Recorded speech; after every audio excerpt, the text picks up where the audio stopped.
Okay, folks, so what we're going to have a look at today then is how to use Google Meet. Google Meet is video conferencing software which can be used to deliver live lessons to pupils.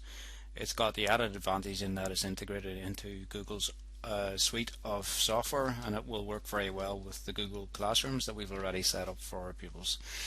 So we recommend that you run this from within your Google Classroom, and you can see here we've got a sample classroom set up already, and on this part of your screen here you can see a link to Google Meet for Me. Now you might just see a video camera if you haven't set this up already. If you click on that video camera, so this icon here it'll look like, that will create a link which you can then use to go on and run that lesson. A couple of things you need to do within Google Classroom just to keep the security on this the way you probably would like it to be. So if you go to the tools up here, scroll down, so you need to set it so that it isn't visible to students in between lessons or in between sessions. That way they can't jump in and out of the classrooms, which theoretically they could do unless you've got your security settings set up properly elsewhere. And also at the end of each session you'd want to reset this link, so there's a brand new one ready to go for the next lesson. Don't leave the link unchanged. If it's unchanged and you forget to turn it off, the students can enter and exit that class as they see fit. I have tested this a little bit just with different sort of dummy student accounts, and it seems to be the first person in there controls the lesson. So if you leave it switched on and a student goes in before you, that student technically then is in charge of the session. They can mute you, they can kick you out, and so on. So probably not what you want to happen. So just keep it switched off until you're ready to go, and then when you're ready to go, turn it on so the students can see it. So if I save that, that means I now have the link up here. That wee eye icon means students can't see it. So we're going to go ahead and we're going to join into a lesson. And when we join into that lesson, we'll look at how we let students in, and we'll look at how we manage the overall lesson. Very, very straightforward. So click here. It takes me over to Google Meet, and it will try and get my video and microphone set up and working. You can go to the settings in here, and you should be able, through settings, just to edit your audio and video connection to check it before the lesson starts to make sure it's working okay. So as soon as you're ready, click on join. That's the sharing information, but because we're running this from Google Classroom, the kids can see it there anyway, so we don't really need this. You would use this if you were going to email people the link or post the link on your Classroom stream. But as I say, it's not needed. It's automatic if we run it from Classroom.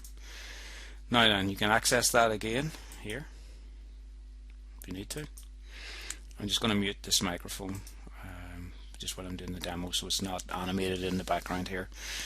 Yeah, so it's warning me that it doesn't make much sense to be running a lesson with the microphone turned off, but we'll keep going.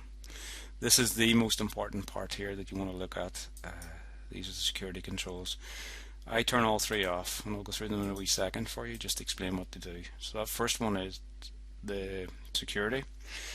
If you don't turn that off, that means first person to arrive at the lesson gets in, gets control of the lesson and takes it over. And if that isn't you, then obviously that's not ideal. Once you've turned that off, you also then will get a message posted on your screen, and we'll look at that shortly, as the students arrive, so you can admit the students into the class. They have to request admittance. Students can share their screen with you. Yeah, in some circumstances that could be useful where they show you what they're working on, so you can turn that back on again very easily here if you need to. And send chat messages. We'll look at that later on in this demo, but I can't see any value to that. Possibly if a student had a microphone that wasn't working, they might find it useful so they can post their questions to you by text, but everybody else can see them too. Students tend not to react well to the chat. They tend to see it as being the sort of chat that they would engage in with their WhatsApp groups and so on. So not really that useful, and avoid it if you can. We've already looked at this for muting the microphone. This turns your video off as the teacher. Raise hand, that's useful for the students if they want to ask you a question that draws your attention. So I'm going to look now at how we would admit students into this classroom, and I've set up a dummy account, and we're going to admit a student just to show you how that works.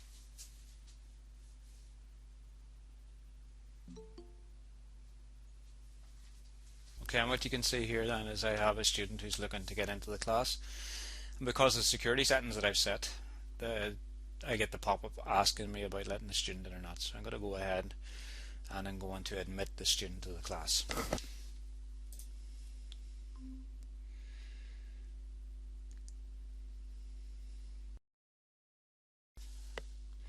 So here we have the world's best student on the sofa where he shouldn't be, but we'll not speak about that just yet. So you can see how it works. You can see a list of who's in the class down here. I can mute.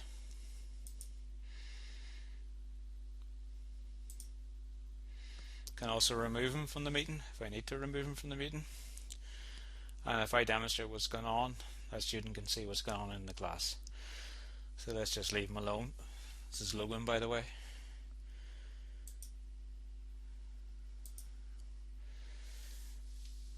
And it's him out. Alright, so that's how you control and manage students in your class. Dead easy. Other things you don't want people to do. So in here you can see with the option to record the meeting. That would be very useful if you want to sort of use something like Loom. This would be a replacement for Loom, where you can go ahead, do your PowerPoint presentation and record you doing the PowerPoint presentation, save it as a video file and share that video file. So it can certainly be used for that as well. This layout is how you see your students. So a tiled layout is where you see them in a grid. Spotlight is what we're looking at the minute. We just see one person on the screen. Sidebar only works for very small numbers, I think, maybe up to 10. So auto is where I leave it and just let Google take care of it. What else will we be looking at here? Yeah, the captions are very useful. So I'm going to have to turn the microphone back on to get this to work. So if you had a child who had a hearing impairment, they would find this very useful. So with the captions turned on, it should be able to understand what I'm saying if I speak slowly enough. But if I speak full pace, it does struggle a little bit. It's just not built for West Tyrone. It's not too bad. It's actually scary. Anyway, you could have endless hours of fun with that even if there were no students. I'll just turn it back off. As I say, that would have its benefit or value if you had students who had hearing impairment. We certainly do have some who could find that useful. Right, if you're feeling really brave, your modern language teachers, you can have a go at your French or your Spanish accent and see how it picks that up. It'd be a test of how good you are. Now, what else is useful in here? That's it for the settings or the extra settings down in this corner. We'll look at the present settings in a wee second. They are very useful. Up here we've got the management of the people in the class, so we've already looked at that. And then here's the chat function, which I've currently turned off. As I said, I haven't found any use for that yet. I'll leave that up to you. So if we look then finally then at the present now, this is the one you'll use the most often. So you have three options. You can present your entire screen. It does what it says in the tin. So you can have two windows open at the same time, jump back and forward between them if you want.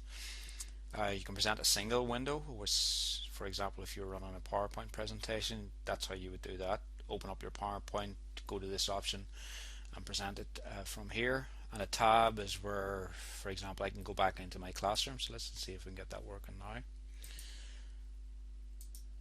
And that's me back in my Google Classroom showing the students what's going on in the classroom, and I can demonstrate from here.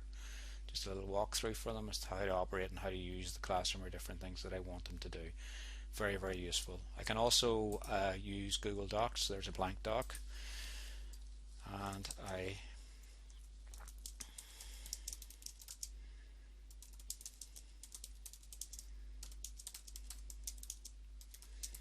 so you get a little bit of live problem solving going on there.